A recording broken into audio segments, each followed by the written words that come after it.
Hello,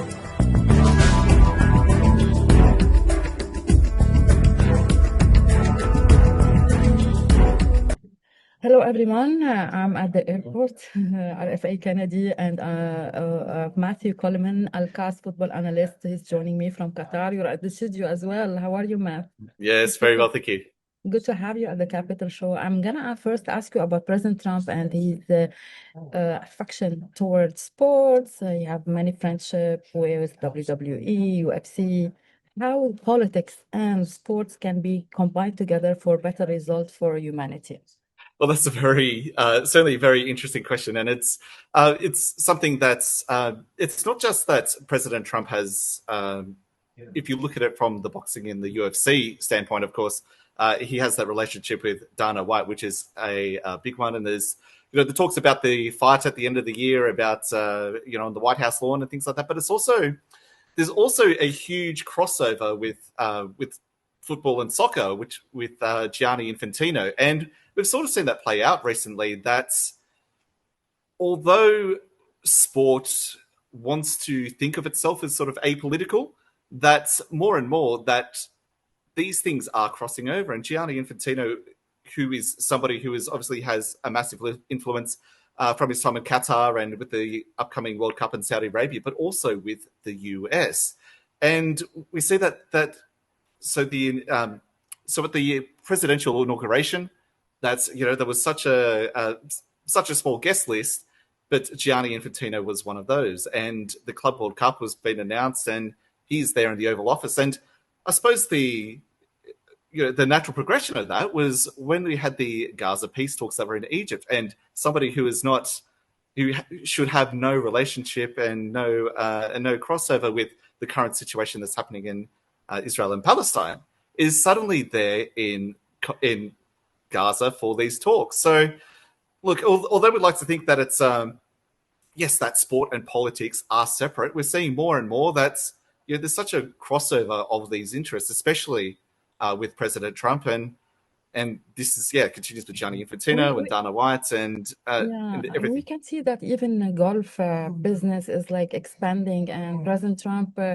this kind of sport is like we have a partnership with Live Golf, and also Saudi Arabia with Formula One, Newcastle United. It's like let's talk if you want about Riyadh and the culture of sports strategy, how you can assess it.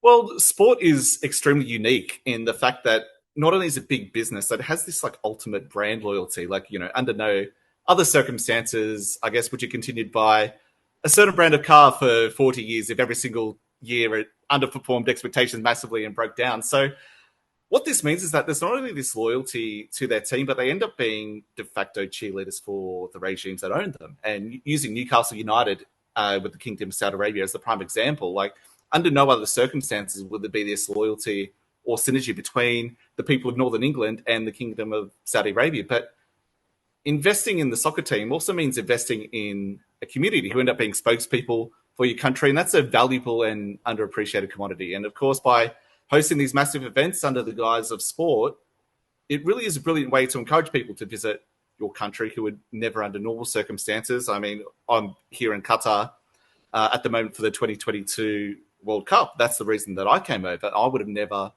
have entered the country under those circumstances, and now I live and work here. And this 2034 Saudi World Cup would be a similar example. So I think there's an acceptance among sport fans now that the biggest events, whether that is in Formula One or golf or snooker is another one, but I think especially boxing and wrestling, they're all going to be hosted in the kingdom for the foreseeable future. And you see that Saudi Arabia has taken a leaf out of what has happened with Qatar over the past 15 years since being awarded that World Cup, and the growth that has happened throughout the country through projects adjacent but not necessarily related to the World Cup. So, look, this strategy by Saudi Arabia, the Vision 2030, while sport is at the heart of it, you think it has a flow-on effect with the kingdom and the perception outside? So how do you see that the World Cup permanently shifted the perception of Qatar's global identity? So we know that now they're gonna help, they offer help for the Americans for the World Cup. So how do you see Qatar positioning Yes. itself sports ecosystem now? Well, we're seeing it actually right now that's happening at the moment. So Qatar are currently hosting the FIFA Under 17s World Cup in Doha, and they're hosting this tournament again for the next 5 years. So look, there are 48 teams here. It's a huge logistical undertaking, not just for stadiums, but training venues and accommodation. And there's also the Arab Cup, which is coming up, which pits the best teams from the MENA region against each other. And that's just been announced that that'll be hosted until 2030. So there's those two events, and sandwiched in between those is the Qatar Formula One Grand Prix. So over the next 2 months, there are three huge events here in Qatar. So it's not just a case of like soft power or Qatar buying events. For FIFA especially, Qatar is becoming that global hub, and there's not many places around the world that now have the infrastructure, whether that's through the 8 world-class stadiums or the metro system, or just being able to have hotels. I guess that Qatar has positioned itself perfectly in this global sports ecosystem, and even have an advantage that Saudi Arabia don't have with the proximity of some of these events. So, look, it's a bit of an open secret here that the final jewel in the crown for Qatar is the Olympics, and yeah, I fully expect them to bid for those and win those hosting rights in 2036. And to be honest, they could probably host them here tomorrow if need be. Yeah, that's amazing. Let's talk about Abu Dhabi and UAE, how they Mm-hmm. are a different business model in sports. Like they focus more on private investment and partnership rather than like flashes or headline sports franchises. Mm-hmm. How do you see this model is distinguished somehow?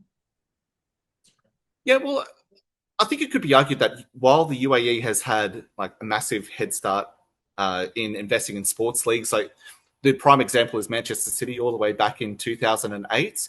That was bought by the Abu Dhabi investment group that's run by Sheikh Mansour.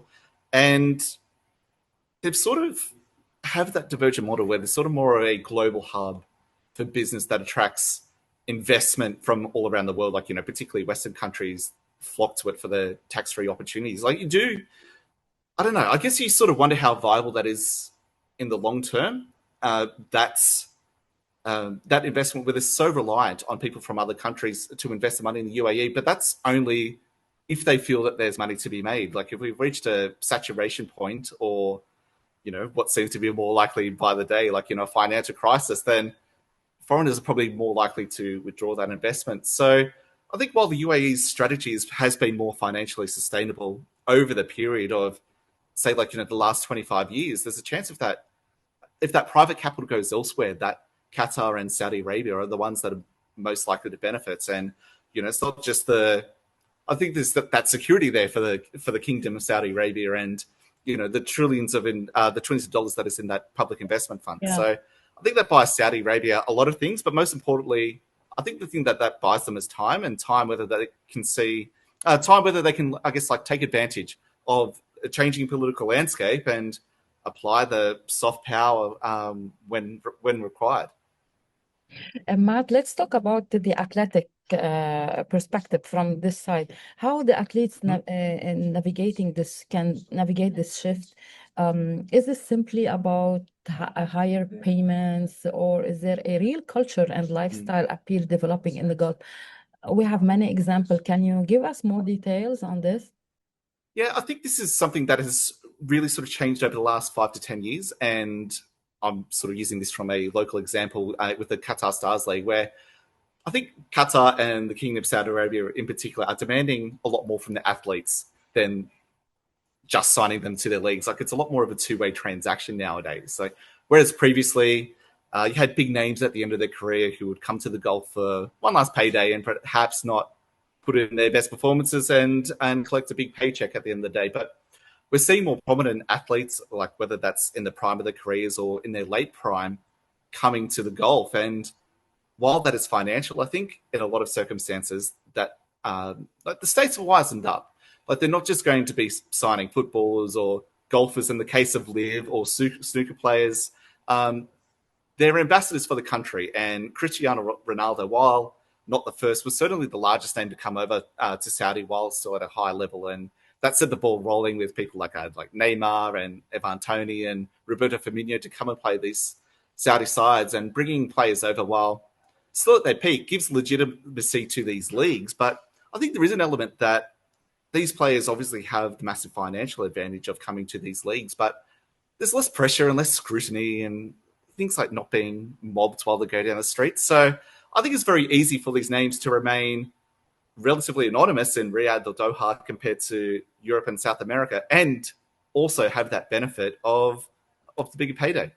Yeah, amazing. I'm gonna be short in this interview, but I promise we can do more meetings. I hope to see you in No, person absolutely. in Washington.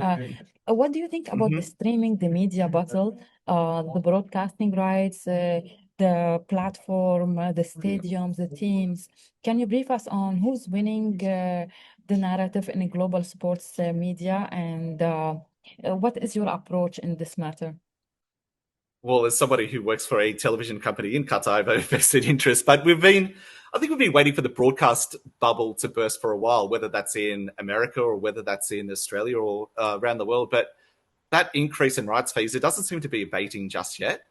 And there really is a problem for legacy broadcast companies about how they stay relevant in this modern world of streaming and Netflix and cutting the cord as it may be. But look, fortunately for people like us, sport and news are kind of the only appointment television programs left. Like, gone are the days of sitcoms or dramas being cultural events that everybody participated in at the same time. But Saudi Arabia has also seen this coming as well. They've recently invested billions in sports streamer DAZN, which looks to be that looks to become ubiquitous with sports streaming in the same way that Spotify is with music, and they've already hoovered up Australian cable company Foxtel. So, look, yes, the next you have seen that that soft power and trying to win World Cups and major events has sort of been the first step in that battleground. But I think the next one will be that that global sports is not just what happens on the pitch. It'll be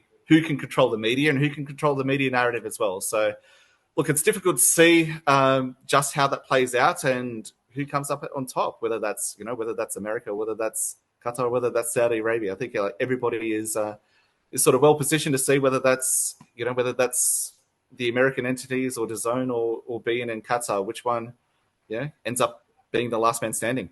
Yeah, amazing. Thank you so much, Matt. You are a big name in sports media commentary. Matt Coleman, thank you for being on the Capital Show. And thank you for Kelsey. Thank you for coming for your commentary. Thank you and see you soon. No, not a problem. Thank you so much.